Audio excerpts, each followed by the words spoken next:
This is Please Like What I Like. It's a show where my brother Joe and I, Michael, take turns picking movies we want to talk about. Today, the movie of note is Django. So yeah, if you haven't watched Django yet, please stop listening to this and go watch that. And then come back to this. That's how you do it. I'm sorry for giving you homework. Hopefully, if you've been listening to this, you're used to that by now. Alright, you're gonna hear some music and then you're gonna hear Joe. I like to think that I do not ask for much. You don't have to sit with me, look at me, we don't have to touch. You don't have to go for a ride on the back of my bike. Please like what I like. All right. So yeah, today we're talking about Django, Sergio Corbucci's 1966 spaghetti western classic, and the first movie as part of a loose trilogy called the Mud and Blood trilogy, followed by The Great Silence and The Specialist. Mud and Blood is definitely appropriate based on this one. Oh, hell yeah. It gets messy. Yeah. So Django starts off with a man wearing a Union soldier's uniform and dragging around a coffin on a rope, comes upon a band of Mexican bandits, tying a prostitute to a bridge and whipping her. The bandits are interrupted and killed by henchmen of Major Jackson, an ex-Confederate officer. But saviors these men are not, as they plan to tie Maria to a cross and burn her.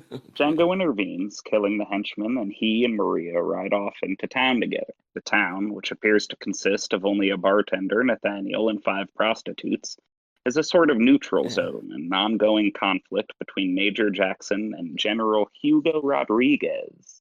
But there are like buildings uninhabited along the one road that give an idea that this wasn't always as sparsely populated as it is now. Yeah, it definitely gives the impression of this is now a ghost town. Yeah, I really like the set design. It's like very like minimalistic in a way that suits the bleakness of the story. Yeah, there's a commitment to making it look unpleasant that I appreciate. You know, it's like that road looks gross. Yeah. You don't want to step in that. And like, yeah, they just slop along in it. I heard that that set was never the same after, you know, all the mud that they got all over it. Oh yeah. They were never able to get it back to really need to be steam cleaned after this. But Alex Cox called it a masterpiece of low-budget art direction, a town with no name, a battleground where there is literally nothing worth fighting over. And I agree.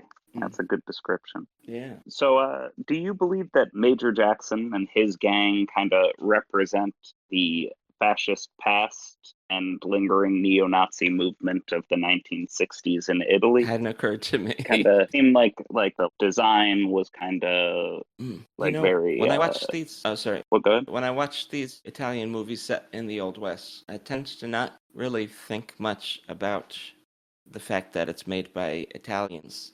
And yeah. Like, I'm just focused on like Mexico and America, you know, in this story.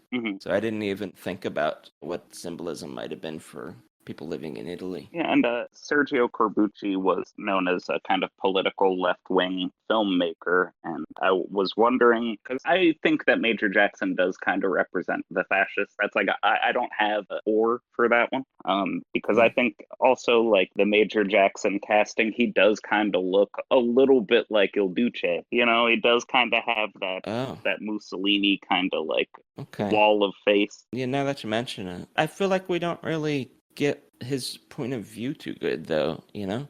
Like, all we really find out is that he wants Django dead. He does kind of represent like, he's this movie's Confederate leader. Like, he was a major in the Confederate Army, and he leads a band of people hanging on to that, like the neo-fascists were kind of hanging on to the fascism. Yeah, okay. In the way that he represents a dead movement that's still clinging to life. Is that okay? And not his personality. Yeah, and like a movement that this particular town might remember as being kind of negative. And but General Hugo Rodriguez, however, I had kind of 2 ideas of something he could represent. Me not thinking of Italy at all, I thought he was supposed to be a Pancho Villa kind of stand-in, but Oh, I go back now to that we're talking about Italy, we're talking completely different. Go ahead. Yeah, so like he could represent the Gladio, which was the Italian side of NATO's Stay Behind movement,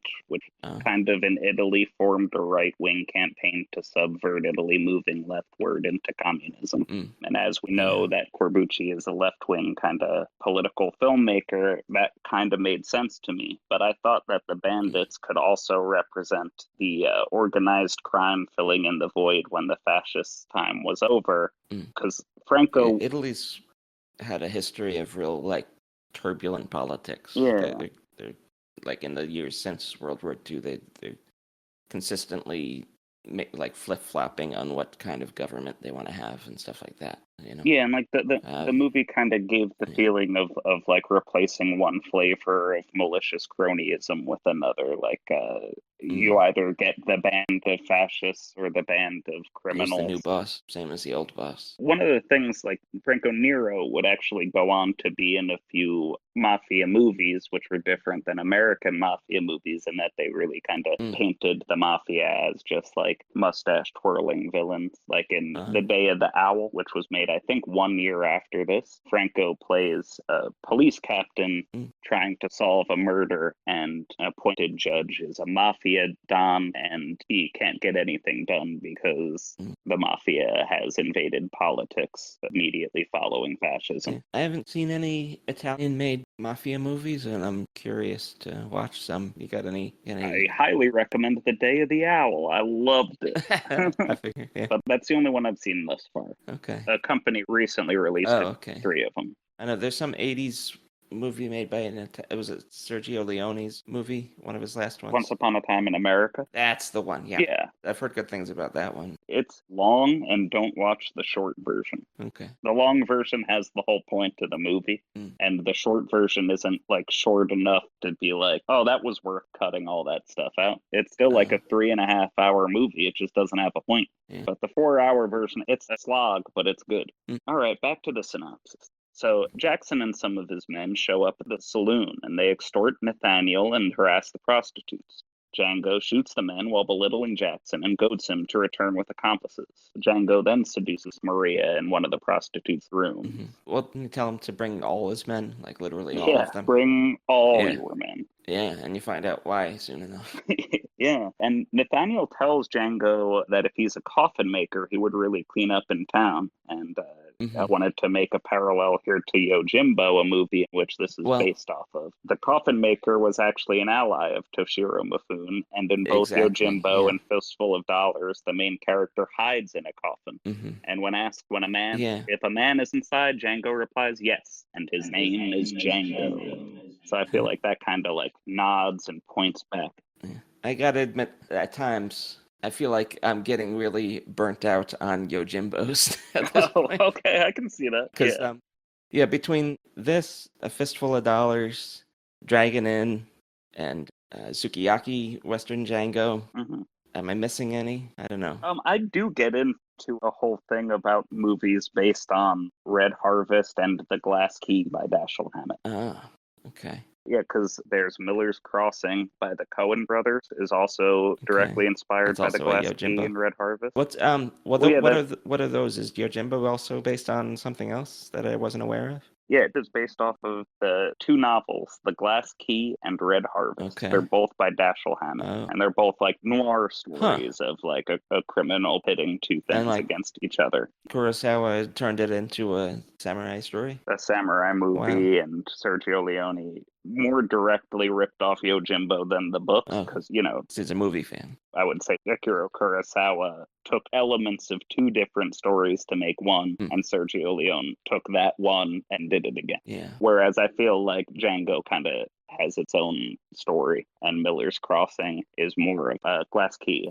And also, Red Harvest served to inspire the name of the Coen brothers' debut, Blood Simple. Okay. This damned burg's getting to me. If I don't get away soon, I'll be going blood simple like the natives. Oh, okay.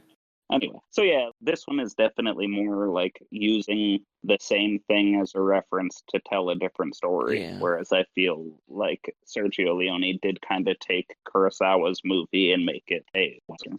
Yeah, I think Fistful of Dollars was the first of these I've seen, and then I saw Yojimbo kind of not too long after that, I think. Mm-hmm. Yeah, they're all starting to blur together. I saw Yojimbo first because I was a huge fan of samurai shit when I was in like school. It's hard not to like. Yeah, it's good stuff. Oh yeah, I'm still into it for sure. I never lost that. So when Jackson returns with his men, Django reveals the machine gun that was hidden in his coffin and guns down most of them, but allows Major Jackson and a few others to escape. I've done some gun research. Should I interject with that Oh, now? I've also done some gun research. Let's get Let's into get into the gun.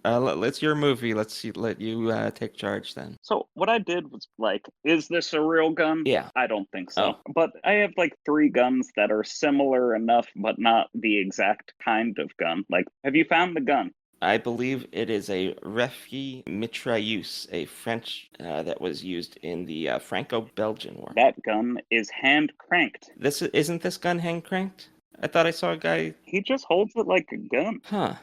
I could have swore I saw like the laughing guy and the Mexican guy cranking it. No. Maybe when he's holding it and shooting at people, he's just holding it like gun and shooting. Well, there's also a lever version. The Gardner gun. Now, let me look up the Gardner gun. The Gardner gun looks the most similar, but is hand cranked. I wrote, and then I wrote the Maxim gun, the weapon most associated with Imperial conquest. That's what I thought it was. Started being developed around 1883.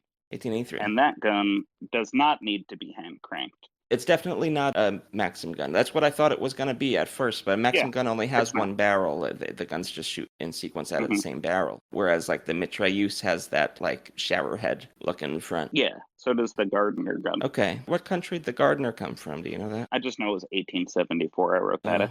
I didn't write countries. But then there's the KJELLMAN. The Gelman machine rifle was patented in 1870, but not produced until 1907. Also looks similar and does not have a hand crank. So what's the name of this one? Can you say the name again? What one? Of this gun? KJELLMAN.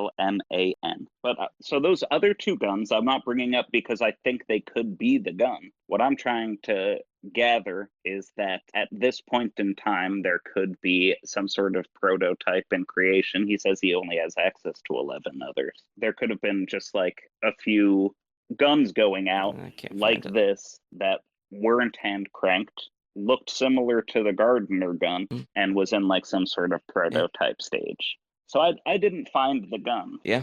I found a Gardner gun that looks almost exactly like it. You know, back then, like, people didn't think of machines as something you just buy and use straight out of the package. People that used machines tend to be more engineering minded and would freely, like, try to put things together that weren't intended or try to, improve on or fix things in ways that weren't the way that the manufacturer made them. So, like, it makes sense. Yeah, like, I couldn't find the exact gun, but I just kind of gathered enough guns that I researched to show that the gun that he's carrying around could probably exist. Yeah, well, I'm just saying it makes sense for him to have, like, a modified version of one of these guns. Yeah. And, the reason why I thought Maxim gun is because that's really the version of the machine gun that would end up sort of taking over the world in the late 1800s. But I guess it also isn't old enough to have that, like, I got this second hand in the Old West kind of game plan. Yeah. In Sukiyaki, Western Django, it's a Gatling gun that's in the movie. But for some reason, they give it to one of the bad guys and not Django. It's really weird. Yeah, I think that movie kind of did its own thing. Yeah. Did you end up watching it? Or have you seen it already? No, I saw it once. Yeah, I used to have, like, the DVD seal book of it, but I haven't watched it since. Yeah. Yeah, I saw it a while ago, too. It was, like, good enough to enjoy. It's like a fun guy with a gun movie, but I don't like guy with a gun movies, so I wasn't too into it. Yeah. I like the art direction a lot. Yeah. But yeah, if you really liked Django and you want to see another take on it, that's maybe like really visually adventurous. Check out Sukiyaki Western Django. It does have Tarantino in it, if that helps sweeten the pot for you. As an actor, no.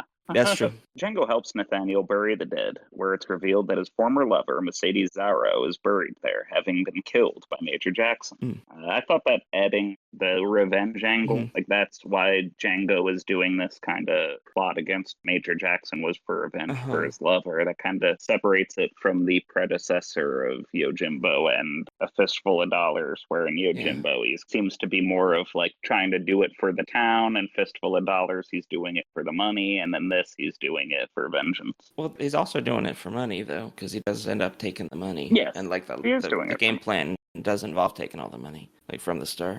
Yeah, easy. But, like, can I ask you something? If it's getting too ahead in the recap, let me know, and I'll stop and edit it out. Okay. You see, like, the revenge angle, it helps with the Major Jackson part, but I feel like his relationship with the Mexicans, I've watched this a few times and I still feel like it doesn't make sense to me. Like, he's very friendly with Hugo, and, like, when they come to town, he kind of, shows his belly and let them do whatever they want. And it's like a fun surprise in the story, because you expect he's going to do the same thing he did to the Confederates and, like, free the town from both oppressors. And he lets the Mexicans come in. But it's because he has the whole gold plan, I guess. Mm-hmm. But then, like, once he gets the gold, he doesn't split it with the Mexicans and go home with his share now that he tries to screw over the Mexicans. So, like, Yeah, I don't understand his past with the Mexicans. Does that get explained? Why he would act like their friend and then betray them? he had saved Hugo's life in prison. Okay. Was what was that? I have Hugo in here. I'm gonna power through and then get to the next thing, and What was that we'll bringing talk a up little bit stuff more that's about too it. much? Should I edit that out and we'll get to it later? Let's talk about let's do questions like that at the end. Okay. Because Because that reveals a lot of the story you didn't get to. yeah, exactly. Like I haven't said the word Hugo really, except to talk about him and he is going to be part of this eventually. Okay. Let me know But he when hasn't it's a come into good the time story to yet. talk So about we'll that. talk about him after he at least wait until after he comes into this. Let's talk about it at the end. Okay. Because at the end I have other stuff that doesn't fit in with the plot synopsis too. Excelente. Because I'd have to talk about the future, and we haven't gotten there yet. Okay. Hugo and his revolutionaries arrive and capture and torture Brother Jonathan, one of Major Jackson's men. That's the ear cutting scene. The priest? Yeah. Is he actually a priest, or is he just pretending to be a priest to get away? Just pretending to be a priest, I believe. Because he doesn't seem. I think he's just one of Major Jackson's men. I don't think he has anything to do with the Lord. Yeah. I think he was just like, oh, if I pretend to be a priest, I won't get shot, and I can still be a part of all the shenanigans. Yeah, like he doesn't seem convincingly like ethical in the scene where he's like telling not the at all. whores they're going to help. Yeah, it's revealed that Django and Hugo already know one another. Django having saved Hugo once when they were in prison again. Django then convinces Hugo to collaborate together on a scheme to steal the Major's gold from Fort Chiriba. Now I looked into Fort Chiriba, and the only reference I found to the word Chiriba at all is a character in Major Dundee named Sierra Chiriba. Okay. So I think it might have just been a reference to Sam Peckinpah's movie Major Dundee. Okay. Because I was like trying to like set this movie beyond just being somewhere on like the Texas-Mexico border. I was like, I wonder where it is. I wonder if Fort Chiriba is a clue to where this movie takes place, but it doesn't appear to be real, and there doesn't appear to be a definition for the word Chiriba. Yeah. Their sex worker Trojan horse heist is a success, and upon returning with the gold, Hugo claims he is unwilling to split it with Django until after he uses it towards securing his revolution. So you said that Hugo Rodriguez is Sorry. like what revolution? Pancho Villa? I associated him with Pancho Villa. Because during this time is kind of like the Porfirio Diaz Porfirio. Yep. like Porfirio, but like it could be before that. Like he could be part of Diaz's occupation of Mexico. He could be revolutionizing for Diaz instead of against. The way Diaz. I see Pancho Villa, and like if there's people listening to me that know more about Mexican history than school me, that'd be great. But the way I see him, he was leading a band of cattle rustlers across the border over and over again in the years leading up to the revolution. So for a long time leading up to the revolution, like he was an older man by the time the Mexican Revolution starts. He became sort of a Robin Hood figure among some people, because he's seen as someone who doesn't live by the rules of the previous administration. Mm-hmm. But I tend to think of him as like a self-serving bandit that kind of used his popularity to just get more power and money for himself while he could. I tend to gravitate towards Zapata as far as the Mexican Revolution is concerned. Mm-hmm. But yeah, because there's no date on this movie, so after the Civil War could be both before. Mexican Revolution's 1910s, yeah. But it was definitely boiling up since the 1890s, I'd say. Mm-hmm. So if it's late Old West, like 1890s, 1900s, then Pancho Villa would be around. But if it's closer to the Civil War, which I think it is, then it's too early. I had thought, because Django isn't an elderly man. Yeah. He was aged up on purpose. They put makeup to make his eyes cracked, and he didn't shave to make himself look older. So I'd assumed he's trying to be maybe 40, 45. And that would probably put the Civil War maybe 15 to 20 years ago. Yeah. The way that the Confederate soldiers what's the bad guy's name? The Confederate guy? Major Jackson. Major Jackson's group. The way that they react to seeing a guy in a blue uniform sounds like it's very fresh wounds. Mm-hmm. Yeah. Ricardo attempts to force himself on Maria, and Django kills him. When afterwards, Hugo offers Maria to Django for the night, Django refuses, instead choosing one of the town's prostitutes for his companion. Using the woman to distract the guards, Django makes his move to where the gold is being hidden. Replacing the big gun in the coffin with the gold, Django then sets off the gun, now pointed at the entrance, as a diversion. Loading the gun-filled coffin onto a wagon, Django sets off to escape, agreeing to Maria's plead to join him. At the bridge where they first meet, the part where he takes the Mexican prostitute into the room and tells her to undress and starts getting the gun out. It's a moment where you had spent the last few minutes thinking why is he giving the town over to the Mexicans? I thought this guy was the hero of the story. Yeah, but heroes of the story aren't really a spaghetti western. Well, that's true, but I mean, he's still the protagonist. Even in a story as filled with mud and blood as this, we need somebody to want to come out on top at the end. To cheer for, yeah. And it's hard to root for him while he's giving the Mexicans the town that he protected from the Confederates.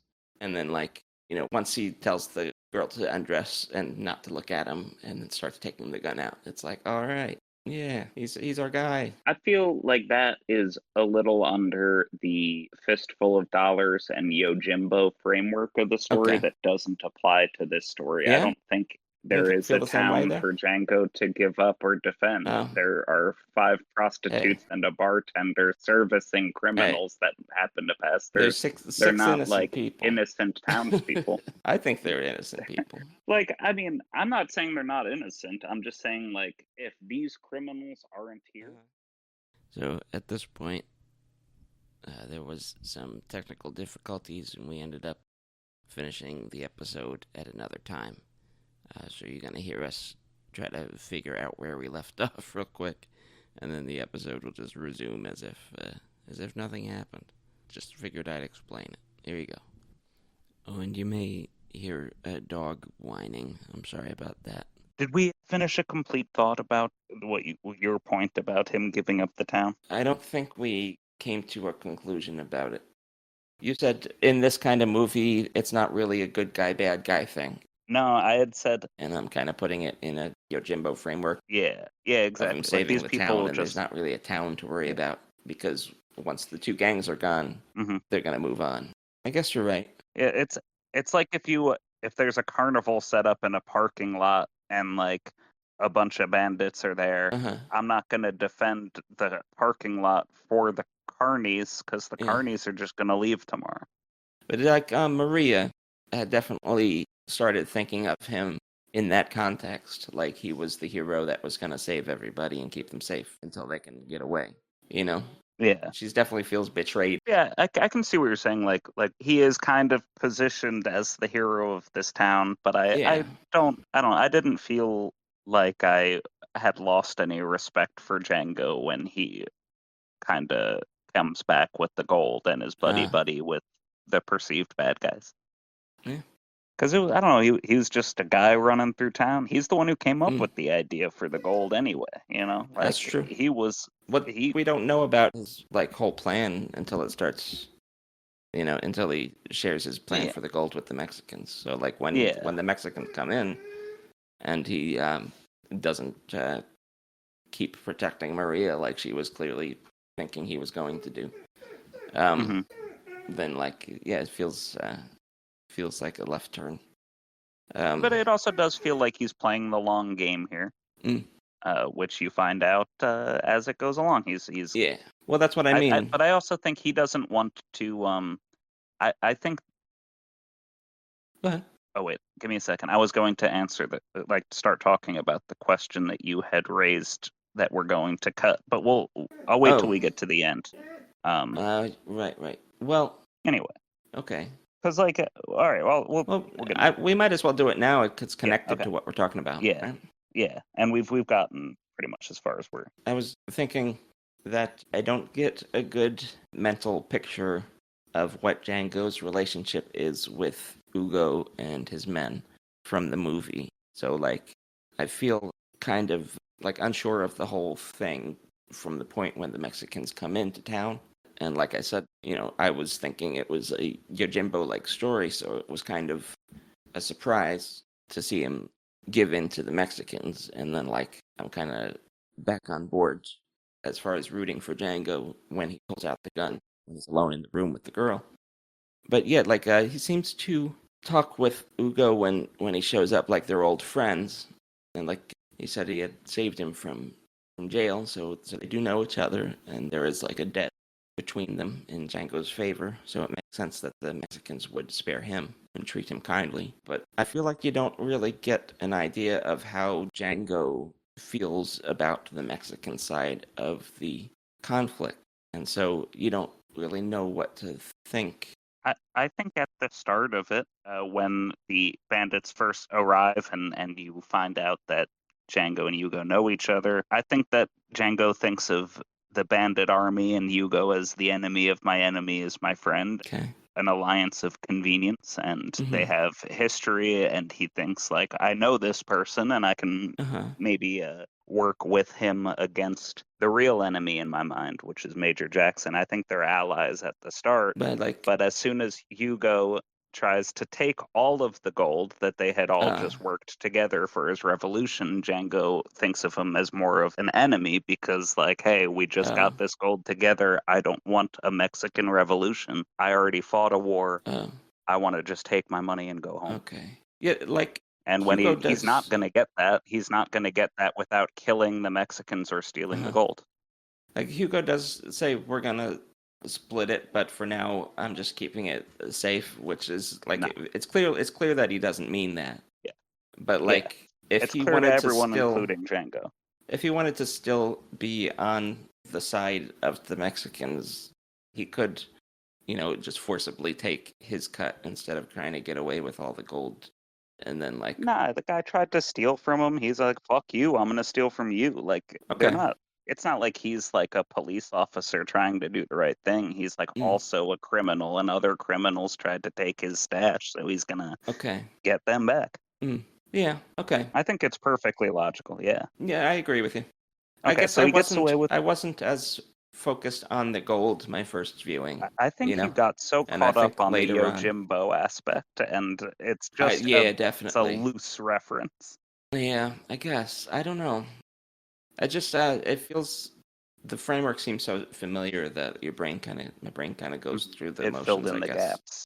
Yeah, Yeah. that's a good point. It was my projection that made this more confusing relationship than it was. Yeah, at the bridge where they first met, Django tells Maria that they should part ways, but Maria implores Django to leave the gold and go somewhere with her to start a life together. Hmm. When they're caught up with by Hugo's men, Maria's rifle misfires and the coffin falls into the quicksand, and Django nearly drowns attempting to save it. Maria is wounded by Hugo's men trying to save Django, and Miguel, one of Hugo's men, crushes Django's hands as punishment for stealing. Yeah. And that also is kind of paralleled in both Yojimbo and Fistful of Dollars. However, I feel that Django here got off very light in comparison. Mm. Like, the other guys were beaten almost to death. Yeah, And he just, true. He only lost he his doesn't have hands, hands. I guess. And that And like, there's a sucks. chance they could heal to some extent. Mm-hmm. They're probably never gonna be able to like actually fire a gun or anything. Oh, Because no, he could definitely get not. good enough to like carry things Swing a and hammer, live his maybe. life. Yeah. Kind of like a Samson kind of thing, I guess. Although Maria doesn't betray him, Mm-hmm. but he does lose the source of his power, which is the ability to operate a gun. Except we see at the end that he can still kind of do it. Hugo's gang leaves for Mexico, but is massacred by Jackson and the army. Mm. Returning to the saloon with the injured Maria, Django leaves her with Nathaniel, claiming that killing the Major is the only way to prevent further bloodshed. Yeah. Taking off the trigger guard with his mouth, Django uses Zaro's cross to push his pistol's trigger, and after the final shootout leaves him as the last man standing, Django leaves his pistol on his lover's grave and walks off into the sunset. Yeah, that's cool. That's cool symbology. Like he doesn't need to shoot anybody anymore. Yeah. And that is Django. Yeah, that ending shot's really good. Or the last few, with him like trying to shoot the gun using the cross on the grave. It's really nice to look at. It's really intense. It's a really good moment. And this movie starts out and ends really, really strongly. Intro song is great. It builds The up intro mystery song really well. has a good sound to it, but its words are pretty much like, Django, your wife is dead. Yeah, Like, we were joking about it over text. Yeah, it does feel like the lyrics are teasing him, which is really very silly. just kicking a man while he's down. But You're sad musically, and you should be sad. If you watch the Italian version, is the song in Italian or is it in English? No, it's an English song. Yeah, so maybe if you don't understand the lyrics, then it's a really good mood setter. Because I like the melody and stuff, I like the sound of it. Oh, hell yeah. But yeah, the lyrics just sound like they're teasing the hero about his dead wife. Get a life, man. Anyway, yeah, it starts out really strongly and like builds the mystery really well by having him, pulling this coffin that we don't get to see the contents of for quite a while. But yeah, the moment that he pulls out that gun and shoots all of Jackson's men, it's very exciting. It's very cool to get a reveal to the mystery like that. But from then until the final showdown, I have to admit I had a hard time holding my attention on the movie because I didn't really have that much of a mystery left, I felt like. I think I got too excited about what's in the coffin, maybe. But, and also, like, I was... And it gets revealed too early, then. Yeah, and then, like, I kept getting hung up on the whole, like, I've seen this story before of the two warring factions over the town. But like you said, it does change a lot. It's unfair to call it just another retread of the same story. And I like how dirty and gross it looks. Like, it really drives home that this isn't a town that's like a shining jewel that just needs to be saved, and then everybody will come back and live their life. This town's dead. This town is a swamp. Well, not a swamp, but a mud pit. It's just I don't know, for some reason the push and pull of the plot didn't move you along. Attention in the middle. And I found Maria to be a very flat character. Like, she's just a damsel in distress, kind of. Although it is a nice twist that she sort of sees herself in that role.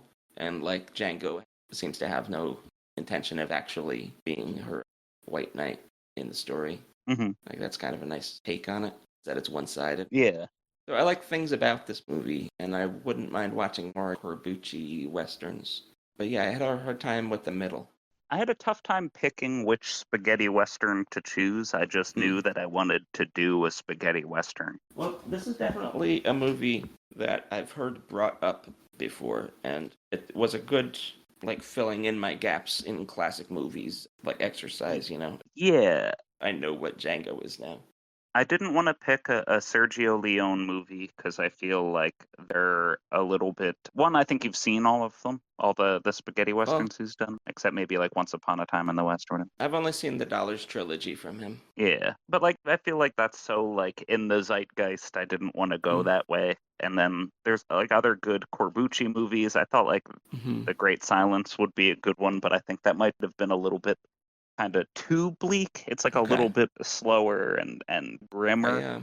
I saw that he's also done a lot of what looked like comedies, and I talked to you over a text about Slaps and Beans. Yeah. Yeah, the cinematographer Enzo Barboni.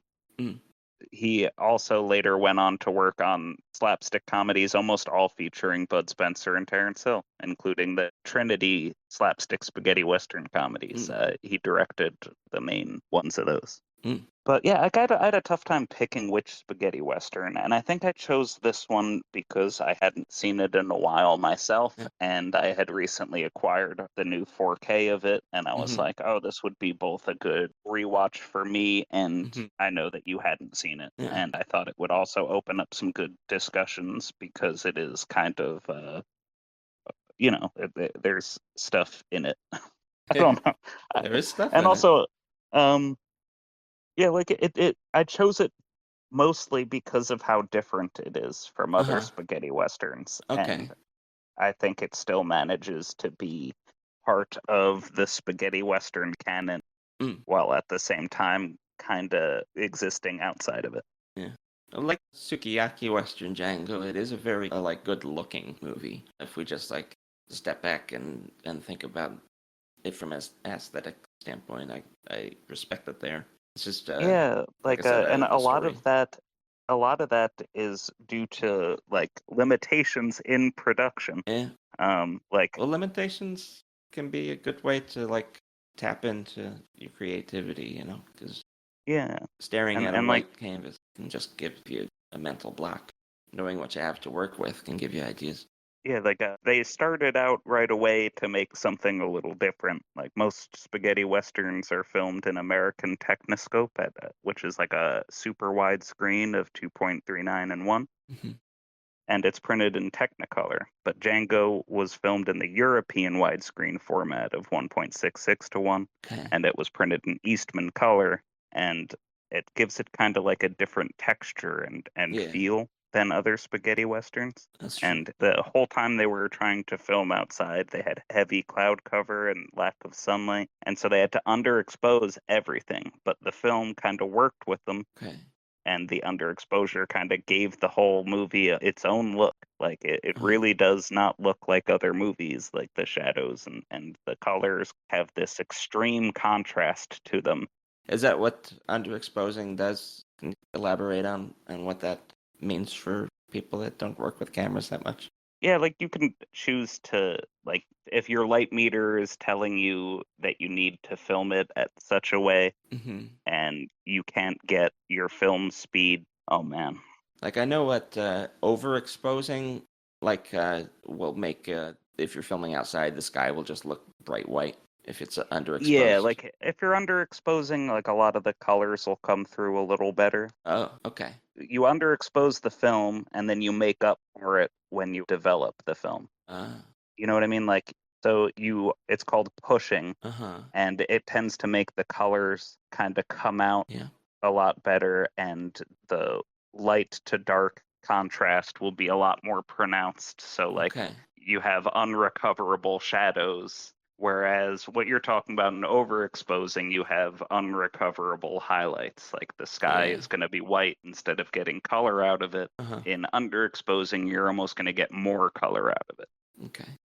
Thank you. Light has not yet eaten away at the film to the extent where the colors start to disappear. Nothing's going to be washed out. Yeah. So it gives it almost like a cartoony look. Yeah. Now that I think of it. It does have kind of like a color cartoon quality to it. And also, the score is by Louis Bacalov, and he didn't really go in the direction of a lot of spaghetti westerns that either were or were not scored by Ennio Morricone. Yeah. He didn't try to crib Morricone's style. You know what? The music reminded me of like some Japanese movies from the same time. Like this, a lot of the music kind of sounds like old Japanese karaoke music from like the Hmm, '60s when it was first catching on. that's pretty funny. Yeah, Yeah, kind of like yeah, he, Tokyo Drifter. You remember that one? yeah. Oh Yeah, yeah, that's I'm a big fan of that. yeah, that kind of music. Yeah, he tried to do more traditional style, relying on brass and orchestral styles, and less on the contemporary classical style that Ennio Morricone kind of made the spaghetti western norm. Although Yeah. several tracks do kind of make use of Latin and rock music elements, but like for the most part, it does sound very different. Well, it sounds more like ordinary people music, like music that you might hear at bars and stuff. It doesn't Yeah, like Ennio Morricone, as great as he is, his music doesn't sound like something that most ordinary people would choose to listen to. yeah, Yeah. it's like it's very operatic and theatrical, Hmm. whereas this is kind of like more like, oh, this is nice music. Yeah. It's very like populist sounding. Yeah. I really like the music that they're playing in the bar when Django first arrives. The music that the bartender is playing on fiddle and the other guys on piano. Hmm. And it like everyone in the room, it looks miserable. Yeah. And the song is just trying like desperately to push into a more like pleasant mode, and it just kind of can't Hmm. get there. It's just perfect for the scene, I think. So Oh, it sounds absolutely. like the kind of music someone puts on when they're trying to cheer themselves up, and it's just not working. Hmm. Yeah, good choice. Oh, and yeah, there's a few other spaghetti westerns with a good like opening theme Uh-huh. song, but I think Django's pretty much the top of the list. I think it's Yeah. got like one of the best sounds for a theme song of spaghetti western main character. Because there's a Yeah. Ringo one, and I actually have that on my regular music playlist, like Huh. that I would listen to on a day. Oh yeah. That one's also good, but Huh. Django I think is the best of the bunch. Yeah, I like the call and response in it. Yeah, I think that's what it does. It's very catchy. Yeah. Django. Although relatively tame by today's standards, Django had a reputation as one of the most violent movies of all time. Oh yeah. Yeah, it was outright refused certification in the UK until it was finally given an Wow. 18 rating in 1993. Like it was treated like, Like a cannibal holocaust or something. yeah. Like it was treated like a Wow. video nasty, Yeah. which it was never like treated as a video nasty. It was just like refused to be given. Was this well before The Wild Bunch? Was that the Peck and Paw movie I'm thinking of? I think The Wild Bunch is a 70s movie, but I don't Yeah. have that information on Uh, hand. have you seen that? Or like Yeah, I've any? seen a few Yeah. Peck and Paul westerns. I like Peck and Paul. Yeah. Like he's also a really violent movie kind of guy. Yeah, definitely. But this is '60s, right? So this is well before that. Yeah. Like he did Major Dundee in the 60s, and I Uh. think he did Wild Bunch probably around the same time Mm, as this, but I don't know how that was perceived in the UK. yeah. I think in the UK they got stuck on the whipping scene and the Oh ear really? cutting scene. Yeah. Okay. I understand the ear cutting scene definitely. Oh, and like Tarantino says this is one of his favorite westerns, and he's also famous for an ear cutting scene. I just put that Yeah. together. Yeah, definitely an inspiration. Yeah. Anything where a body part gets removed is going to have a lot of revulsion, popularly, I've noticed. Yeah, and eventually in 2004, Britain like reversed the whole like decision. It's now certified 15, and they pretty much were like, "Oh, it's relatively tame by the 90s standards." Yeah. They kind of had to laugh at themselves. I'm surprised to hear that the whipping was a big point against it. I didn't really stand out in my memory of Yeah, the movie man. that much. During that era, the video nasties era, Uh-huh. like Britain was full of puritanical pearl clutching. Oh, I know that. I'm just wondering why the whipping in particular was put like ahead of the thousands of people that get shot, you know? It's like, well, it's relatively bloodless except for like a few scenes. Yeah, I guess you're right. Most people do just fall down during the shooting scenes. Yeah. I could understand people back then having a reaction to the violence in it. Definitely a violent for its time movie. Yeah, a lot of people die in this movie for sure. Yeah, I'm surprised that it would have carried on to the video age of, like by the time Yeah. Like VHS tapes were coming out. 1994, people were like, well, maybe people 18 and up can see it. Like, Yeah. but at that time, Like like I'm used so to much hearing that worse about came out in the horror 80s. movies. Yeah. Yeah, definitely not a Western. The person selling it to the board must have been like just an uncouth person they didn't like. And he was just like, nah, come on, it's great. And they were like, I don't like this guy and I'm not going to pass it. Yeah. Also, like, I think British people often have an image of Italian people as being into like lowbrow stuff. Mm-hmm. So they might have already had a point against it just for being prejudice. Italian. Yeah. Yeah, British people. Yeah. Hatsune Miku does not talk to British people. Sorry. Go ahead. I don't know what that means. That's just a meme. I feel like the movie manages to have some comic relief to cut the bleak tone, but it without relying on some like dopey or cutesy comic character, which westerns tend to have inserted to comic relief. And I think if that was the case, it would have undercut the grim atmosphere of the movie. Comic relief like in there's no this movie would have stuck out like a sore thumb. Yeah, like there's no character who's just like, oh, I got him, boss, and like you're supposed to laugh at him. There's none of that, but there's still plenty of like each character has like a little moment where they're they might introduce some levity. Like Django has some lines that kind of make you go like, ha ha ha. I kept thinking the bartender was going to be a character like that, and then he never really jokes much. I thought he was going to be like the Dom DeLuise of the movie. I wish Dom DeLuise was in the movie. According to Wikipedia, a 2002 DVD released by Anchor Bay includes an arcade-style interactive game, and I hunted for days to find it, and I couldn't find it at all. I want it. There's like a game in the style of Dragon Slayer that has filmed actors in it. That's like a shooter, a Western style shooter.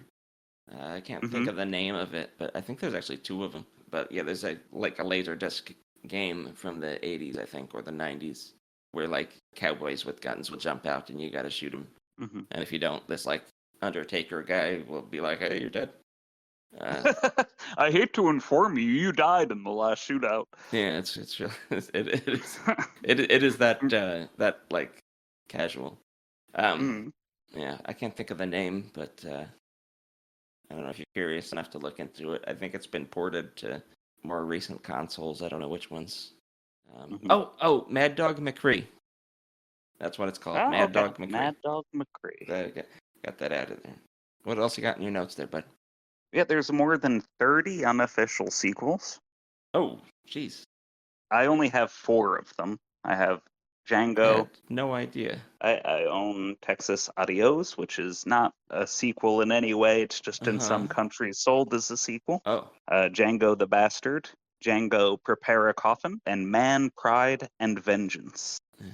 Italian movies do seem to do that a lot, where like the movie won't have any connection to some other movie, but when they try to sell it abroad, they'll be like, "Oh, this is such and such too." One of the Troll sequels is just an Italian movie that wasn't connected to Troll at all, and famously, Lucio Fulci's Zombie was sold as Night of the Living Dead 2 or something like that. Yeah. But I like the whole. I mean, I don't know how popular of an opinion this is, but like I like the whole kind of stock character series of movies about this character going and doing things. I don't know why.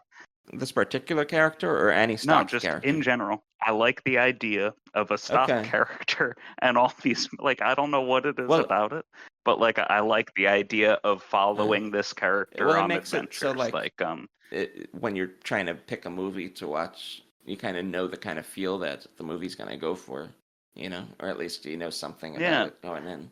You don't have to meet a whole new cast of characters. I get that. Yeah, so I've been trying to kind of collect individually like the Django unofficial and official sequels just to have a bunch of Django movies. And I have the complete Sartana collection. Sartana's another spaghetti Western hero. That was another one I was thinking of choosing, but there's 6 movies and they're all great. And I was like, I don't want to just show them the first one and be like, go watch the rest. So I'm just going to add to this podcast recommending Sartana. They're all great. He's more of like a James Bond Western character.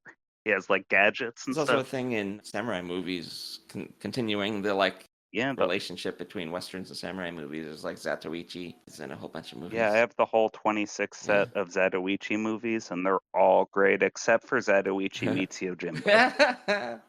It's not bad. It's just like the only one that's over 2 hours long, and Zatoichi is an 80 to 90 minute movie at best. It does not sustain for 2 hours. I had no idea when I brought that up that there was a movie with the both of them in it. Yeah, it's good. Like the performances are good and it looks good. It's just that like Zatoichi is he goes to a place, he gambles, he meets the boss, he fights the boss, he goes to the next town. It should take you 70 minutes. And then like the Yojimbo one, there's like it just goes and goes and goes and you're like, why is this still happening to me? Also, they do that in Hong Kong movies. There's also a lot of stock characters in Hong Kong movies. Yeah. The one-armed swordsman, which also Zatoichi has a crossover with, and that one is dope. The character in what's it called? A Long Time Ago in China or something like that. What's it called? Once Upon a Time in China. Yeah, Once Upon a Time in China. That character, the martial artist that's also a doctor, shows up in a lot of movies that aren't even connected to that series. And I was gonna say in folk music, if you get into folk music, there's stock characters you find in that. Like Dick Turpin, who's a real person. There's a lot of Dick Turpin songs. A lot of songs about highwaymen are Dick Turpin songs.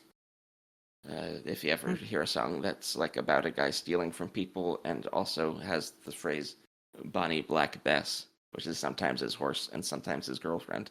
What's the difference? Anyway, yeah, stock characters can be fun, especially when you like find one you haven't heard of and you're like exploring all these different incarnations of it. Oh hell yeah, it's just fun. Yeah. So cool. I think we had a good long talk. I have some recommendations. Oh, good.